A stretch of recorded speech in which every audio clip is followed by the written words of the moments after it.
क्या आपने सोचा है कि जमाई किसी इंसान की ज़िंदगी को ख़तरे में डाल सकती है? ये हकीकत है, क्योंकि बरतानिया में ज़ोरदार जमाई लेने से 36 साला खातून की गर्दन की हड्डी अपनी जगह से सिरक गई। गैर मुल्की खबर रसां इदारे के मुताबिक अफसोसनाक वाक़े की सुबह हेली ब्लैक नामी बरतानवी खातून अपनी बेटी को दूध की बोतल देने के लिए उठी थी। जहाँ हेली की नज़र झूले में जमाई लेती बेटी पर पड़ी तो वो खुद भी अपनी जमाई को रोक ना सकी। जमाई के दौरान हेली को अपने जिस्म में करंट सा महसूस हुआ और इसका उठा बाजू हवा में मौलिक रह गया। गड़बड़ महसूस होने पर हेली ने इशारे से शौहर को एम्बुलेंस बुलाने के लिए कहा।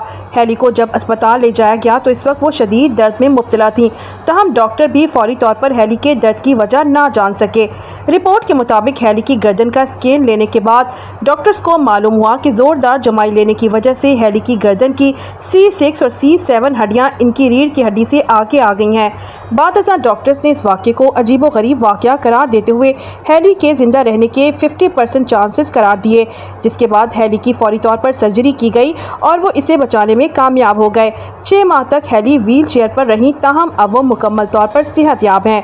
गैर मुल्की मीडिया से गुफ्तगू करते हुए हेली का कहना था कि मैं हर आई जमाई पर घबरा जाती हूँ और मैं जब भी जमाई दबाने की कोशिश करती हूँ तो ये सूरत हाल मुझे मुतासिर करती है। सेहतयाबी के बावजूद आज भी मैं अक्सर अपने बाजुओं, कमर, गर्दन और सर तक दर्द महसूस करती हूँ।